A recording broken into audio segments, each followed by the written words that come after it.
Victor, vous, j'imagine que vous souhaitiez une meilleure sortie à l'arrivée, mais vous êtes quand même bien battu aujourd'hui. Oui, bah, c'est sûr qu'on aborde toujours un match de rugby pour le gagner, mais on a été en difficulté sur des ballons perdus en première mi-temps. Et puis je pense qu'au fil du match, on a un peu lâché prise, mais même si on avait la volonté de vouloir gagner, après Grenoble c'est quand même une équipe qui est solide, hein, faut pas le négliger.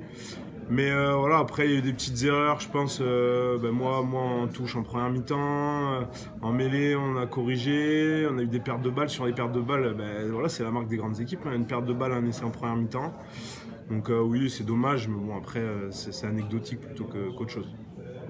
À l'image de la saison dernière, le SA15 termine 13e cette saison, même s'il est resté longtemps 10e.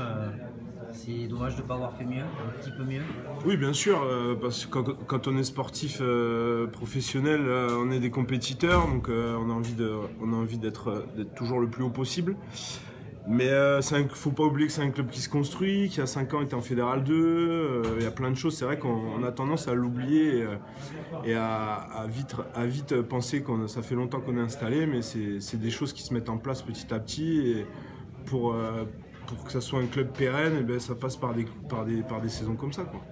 Est-ce que tu penses que l'émotion a pu jouer un petit peu dans le résultat?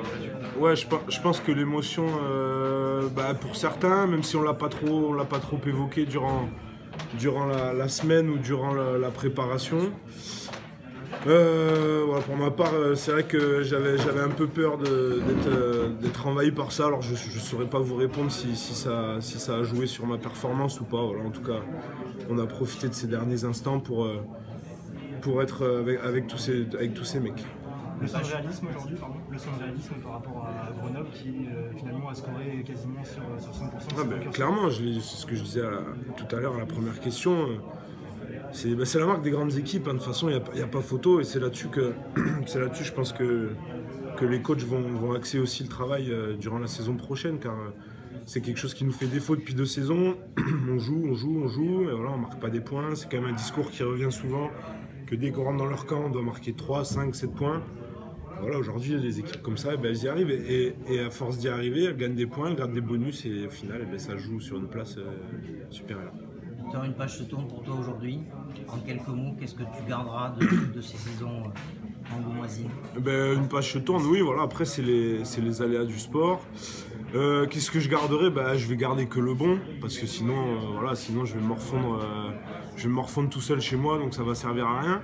Mais voilà, je retiendrai quand même cette première saison en Fédéral 2 qui m'a redonné goût total au rugby. Chose que j'avais perdue avant d'arriver ici. Et voilà, une saison invincible. Après en Fédéral 1, quand on arrive à la première année, jouer les quarts de finale et tenir en échec Nevers, qui était la grosse écurie de cette division chez eux. Et puis voilà, la montée, tous ces moments, là, le retour au Hall, et puis l'évolution du club. Voilà, on est arrivé, c'était totalement amateur, et puis petit à petit ça s'est mis en place, et puis c'est en train d'évoluer encore avec la construction de ce stade. Après, ce que je retiendrai, c'est la connaissance et l'amitié, la connaissance de certains mecs et l'amitié que j'ai pu nouer avec plusieurs d'entre eux. Et voilà, c'est des choses qui marquent à vie, et je pense que c'est pas parce que je vais partir que je vais quitter certains mecs. Voilà. Merci, bonne route. Merci.